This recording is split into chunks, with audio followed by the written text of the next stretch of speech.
program. I'm talking about an article titled Five Diddy Trial Takeaways as Jury Deliberations Begin Ahead of a Verdict. I'm talking about the article in the Washington Post. I'm on the third aspect of the takeaways here. Now, a lot of people have been asking me my personal opinion about what do I think the jury will conclude. Well, let me just say this as a law student. This is what I know. Number one, it all comes down to credibility. Did the jury believe the slew of witnesses that the prosecution presented during the course of the 7-week trial?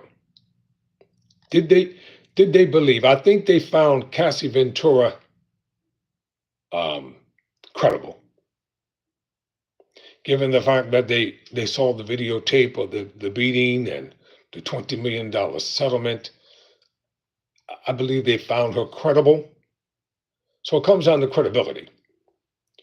Did the prosecution prove its case beyond the shadow of a doubt? Because the biggest thing that Combs is facing during this trial, and this is not a game. This is real here, and these are some serious charges.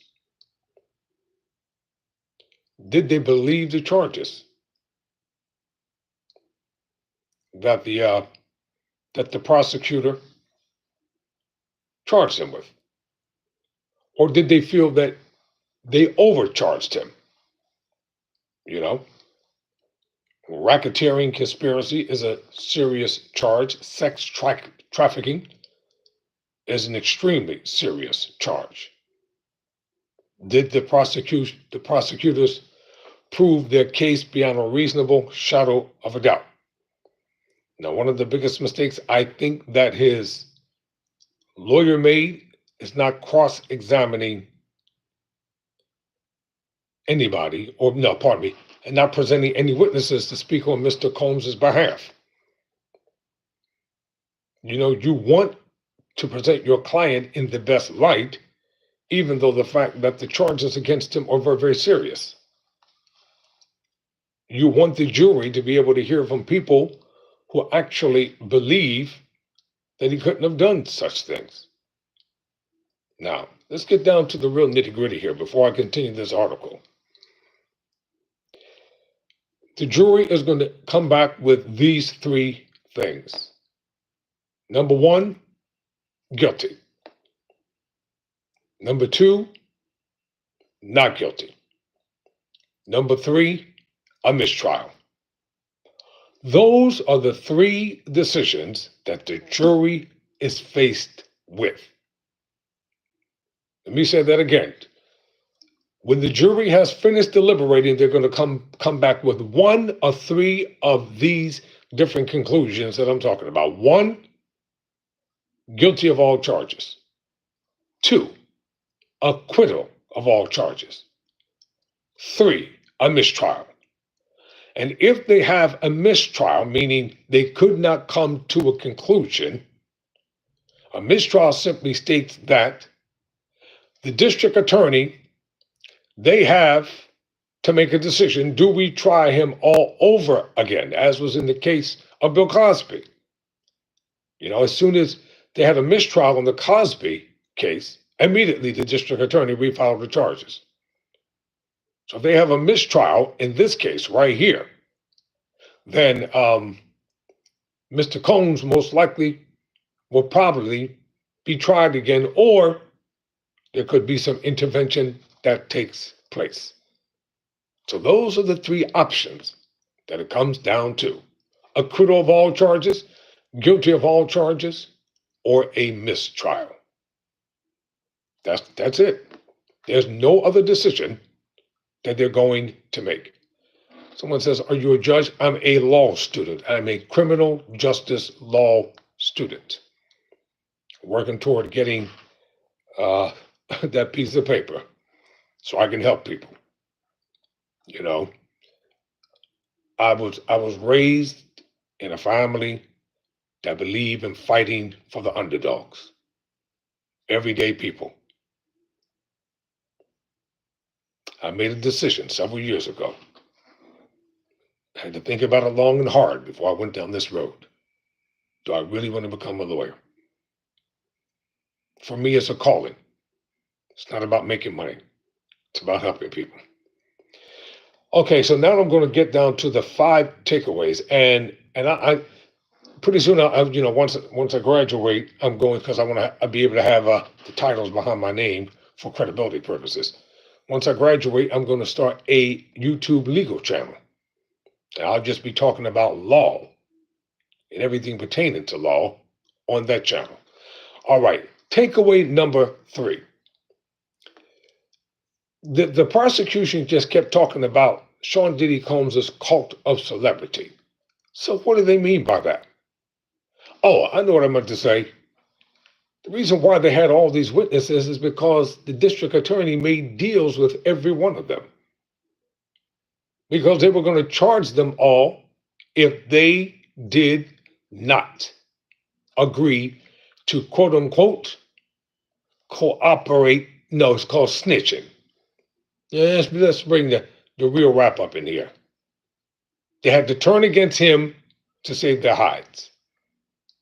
I'm not saying that the man is innocent or guilty. I don't know because I wasn't there, but I do know one thing. When you start making deals with people and they accept full immunity, meaning they can't be prosecuted for their testimony, as long as they say what the district attorney wanted them to say, the prosecuting attorney, as long as they say what they wanted them to say, they wouldn't go to prison. And they all did it to save their hide. Okay. So several witnesses at this trial, and this is according to the Washington Post, several witnesses at this trial were part of Combs' inner circle, have expressed a cult-like adoration of the Bad Boy Records founder, crediting him with opening up their worlds and lifting them up. Former assistant George Kaplan described Combs as, quote, a god among men, end quote, and on the stand, even as he said he was horrified to witness Combs' violence, others painted a picture of a charismatic figure as capable of breaking people down as he was building them up. Let me just say this. Remember the late Hugh Hefner? He ran an empire of pornography. An empire, became a billionaire. And he had sex tapes on the most powerful people in the world. He came up to the Playboy Mansion and he secretly recorded each and every one of the top people who came there. Upon his death, now listen, upon Hugh Hefner's death, hundreds of thousands of tapes were destroyed, thrown into the depths of the sea, never to come back again. Working for Combs meant being available for him at all hours, according to the testimony of his former staff.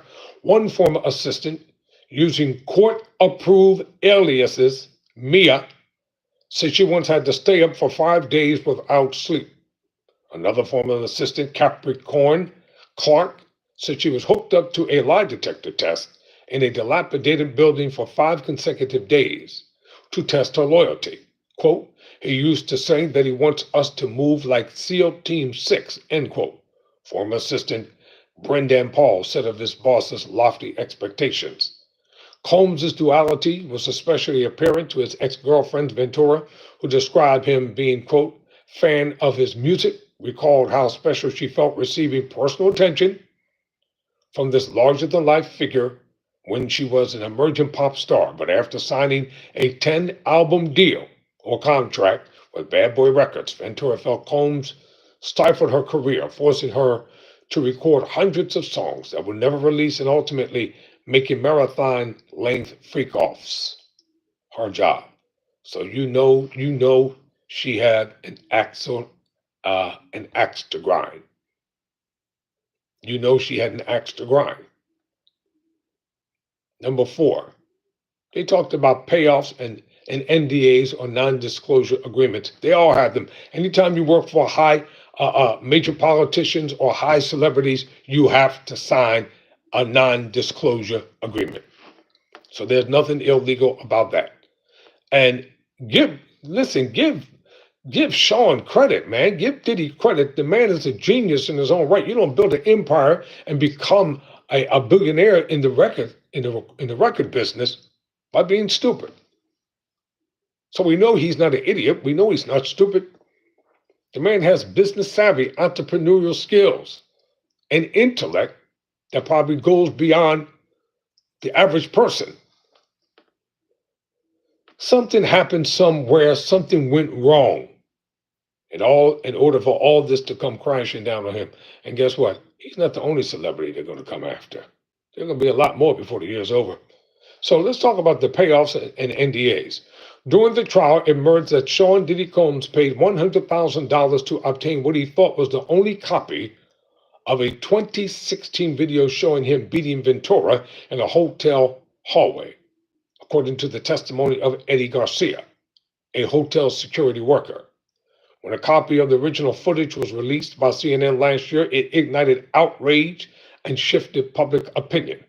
Garcia also testified that he signed a non-disclosure agreement as part of the deal, or NDA. It was also revealed that Combs paid $20 million to Ventura to settle her explosive 2023 sex trafficking lawsuit, which spurred federal investigation to begin looking into the music producer. That's a lot of cheddar to pay somebody.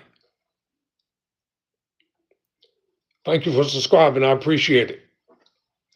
And Ventura's friend Kerry Morgan testified that she was paid $30,000 and signed an NDA, non-disclosure agreement, after Combs allegedly assaulted her at Ventura's Hollywood Hills home in 2018. Prosecutors also argued that Combs entered into a $10,000 per month love contract with Jane after she started pushing back about their hotel nights or freak-offs. Text messages show that when she later brought up the exploitive nature of their relationship, Combs responded by telling her to remember a beautiful home and smile per his wishes. Combs also paid for her veneers. So as I said, they did show the video. See, I don't have a copy of the video. So what did they do? They had an artist draw it. That's an artist drawing of the video. I knew they were going to show that video during the course of the trial. You knew that was going to come into play. That was probably one of the biggest highlights of the prosecutor's trial, showing that video of Cassie Ventura being kicked and dragged and stomped by Combs. Now, last but not least, the trappings of wealth. The sort repeatedly slided up to the sumptuous throughout the 28 days of testimony. Combs' drug supply was kept at the ready in either a Louis Vuitton or Gucci pouch, members of his entourage noted. He had residences in New York, Los Angeles, Miami, and the Tony Enclave of Alpine, New Jersey, where he kept safe stuff with cash, jewelry, and guns. Freak-offs were held within the rarefied confines of the Beverly Hills Hotel, the Hermitage, and the Mandarin Oriental, among other luxury addresses. Combs frequently traveled by his private jet. Combs' wealth, his fortune previously hovered around $300 million, was also on display in the courtroom. He has built a remarkably large team of high-profile attorneys from white shoe firms who have fought fiercely on his behalf. Alexandria Shapiro, for instance, is one of the country's top appellate lawyers. Now, note that. Top appellate lawyers. Because they anticipate or they believe they're going to find him guilty. So he already has his appellate legal team in play. A defense attorney is one thing, but you got to have an appellate lawyer who knows how to fight on that level. So that's in play. As his team argues his innocence, they're also simultaneously paving the way for an appeal should Combs be convicted. This is not a game. This is not a joke. So we're all waiting for the verdict to come down. And if the verdict comes down anytime soon, even if I go home, I'll just go live from home. It might be in a dimly lit room, but if I have to go live from home, if the verdict goes down tonight, then that's what I'll do. All right. Thank you all for watching on tonight.